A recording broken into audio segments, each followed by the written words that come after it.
야단치는 거로 생각을 정말 많이 하시더라고요. 만일 훈육을 야단치는 거로 생각하면 그건 바로 학대가 돼요. 가정에서는 어떤 훈육 방법을 사용하십니까? 라고 이제 물어볼 때가 되게 많은데, 훈육은 아이가 살아갈 많은 것들을 가르쳐 주는 거기 때문에 훈육을 하지 않으면 굉장히 안 좋은 결과를 갖고 와요. 우리 생각에는 제일 나쁜 게 조금 독재적인 것 같잖아요. 그거보다 더 나쁜 게 사실은 방임이었어요. 관심도 하나도 주지 않는 거. 사실은 어떻게 행동하고 어떤 도덕적 기준을 따라서 살아야 되는지를 하나도 알려주지 않아서 사실은 이제 최악의 결과를 가져요. 애들은 또 우리 마음과 같지 않잖아요. 그 과정에서 이제 너무 지나친 강압이 따르게 되면 학대로 싹 넘어가요. 그래서 사실은 훈육과 학대는 한 끗 차이다라고 이제 보여지는 부분들이 정말 많은 것 같아요. 요즘 아이들은 부모보다 다른 사람과 있는 시간이 더 많아요. 그래서 우리는 더 이상 부모 갖고만 뭐라고 하면 안 된다라는 거예요. 내가 대리 양육자다 라는 생각으로 아이에게 긍정적인 훈육을 통해서 이게 잘못된 것이구나 라고 깨달을 수 있게 가르치는 역할이 사실은 많은 교사에게도 있다라고 저는 말씀드리고 싶어요. 이 두 축으로 이렇게 5가지의 교사의 태도를 나눌 수가 있어요. 누가 제일 좋은 교사일까? 하나 남았잖아. 교사 편이에요. 통제도 많이 하는데 애정과 지원도 많이 해요. 그러니까 아이 마음도 잘 알려주지만 기본적인 규칙은 지키게끔 하는, 이게 이제 가장 좋은 교사 타입이고, 부모도 똑같아요. 부모의 양육 태도는 뭐 보통 4가지로 하는데, 그런 것도 이제 통제와 애정에 따라서 우리가 권위 있는 부모가 가장 좋은 부모라고 해요. 처음에 딱 태어났을 때 아이는 무도덕의 단계로 태어나요. 그런 옳고 그름 자체를 모르는 아이에게 야단치는 것 자체가 말이 사실은 안 될 수 있어요. 걸음마기 정도 되면 따르기 단계예요.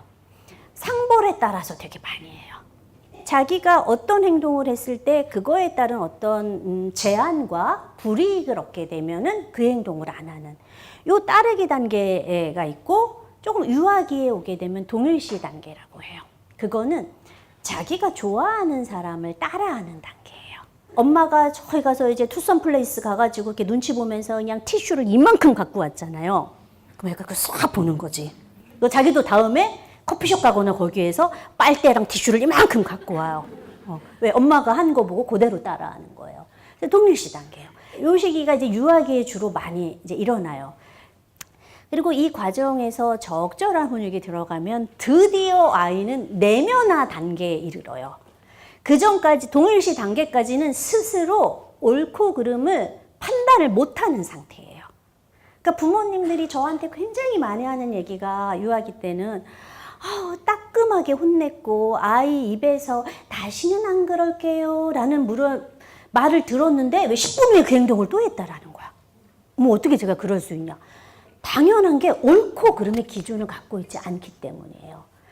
이렇게 자기조절력이 잘 발달하려면 아이는 부모와 건강한 애착을 형성할 수 있어야 하고, 부모가 좋은 모델링이 돼야 그 사람을 보고 따라할 거 아니에요. 모델링이 돼줘야 하고, 아이가 좋은 행동을 했을 때 와, 너가 이렇게 했구나, 그거는 참 좋은 행동이란다 라고 칭찬과 강화도 해줘야 하는 거고, 또 직접적으로 지도해야 되는 거죠.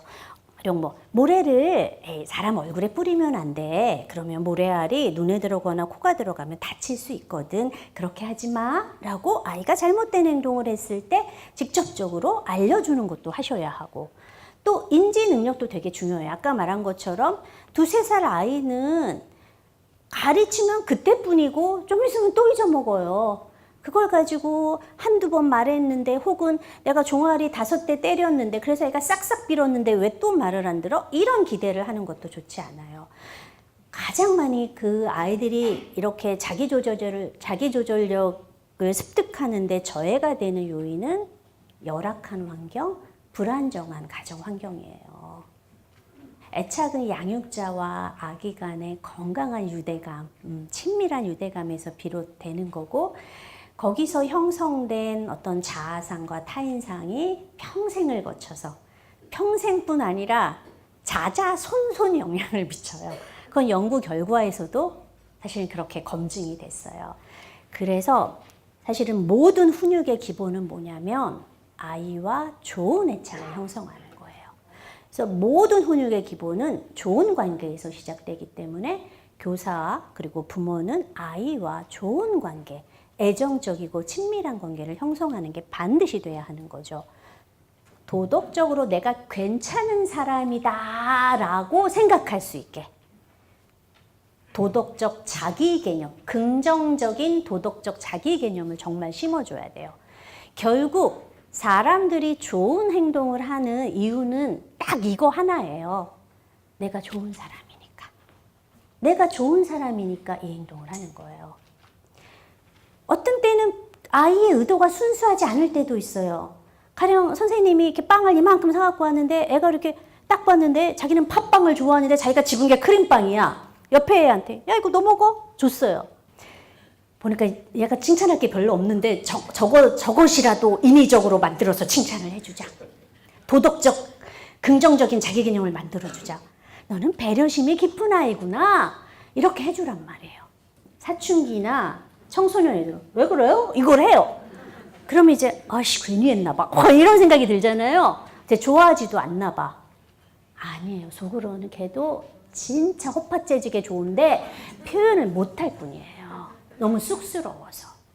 그러면서 조금씩 아이들은 변한다라는 거예요.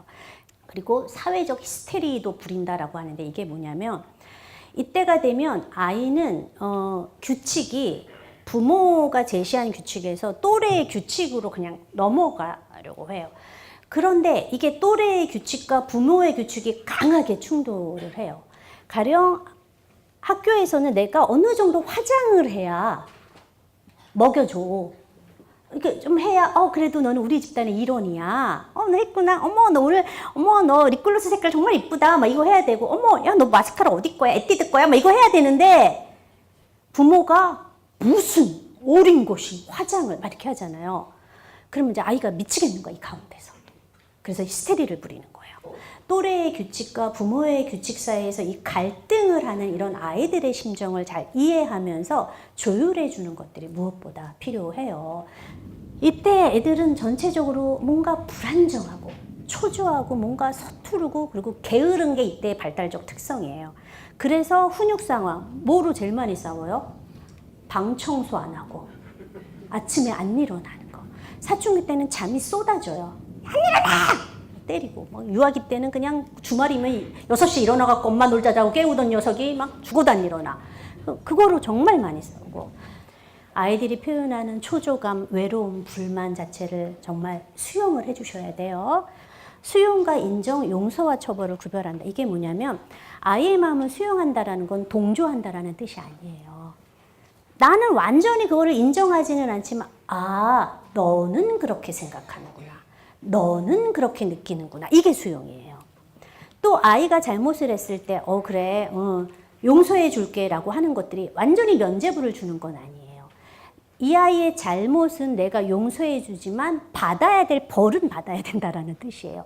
요거를 잘 해야지만 아까 말한 교섭형 교사가 부모가 될 수 있다라는 거예요. 사실을 바로 잡으려고 서두르지 마세요. 아니야 야 그건 이거야. 그러면 아이는 고집으로 맞서요. 자꾸만 너무 조급하게 바로 잡으려는 것들이 오히려 강한 힘겨루기로 이루어질 수 있다는 거예요. 항상 훈육을 할 때 가장 기본 원칙은요. 감정 조절이에요. 여러분이 열받았을 때는 절대 훈육하면 안 돼요. 뭐 집이나 혹은 공부방이나 기관에 혈압계 하나 놓으시고 나의 혈압이 안정적이었을 때 나의 심장 박동수가 평온할 때 그때 훈육을 하러 가는 거지 막 열받았을 때 하게 되면 백전백패다. 늘 자책하고 후회할 일밖에 없다라고 생각하시면 돼요. 그래서 여러분들은 나의 감정을 조절하는 방법들을 반드시 익혀주셔야만 돼요. 내가 훈육하는 게 너무 힘들다. 나 쟤 때문에 미치겠다라고 하면 우리는 자기 점검을 해야 돼요. 내가 너무 지나치게 도덕적 기대가 높은 것은 아닌지. 아이들은 때려야 말을 듣는다. 좋게 말하면 안 듣는다 라는 식의 생각을 갖고 있는 것은 아닌지 점검하셔야 하고, 혹시 여러분도 아이를 돕고 싶지만 문제를 해결하는 긍정적인 방법을 모르시는 것은 아닌지, 이 부분을 반드시 검토해 보시면 좋겠고, 모르면 배우면 돼요. 여러분이 건네는 따뜻한 한마디가 혹은 아이에 대한 어떤 걱정 어린 시선이나 도와주려고 하는 노력 혹은 안타까움을 전달하는 것만으로도 그 아이에게는 어쩌면 삶에 굉장히 큰 희망이 될 수도 있겠다라는 생각을 정말 많이 해요. 그럼 여기까지 할게요. 잘 들어주셔서 감사합니다.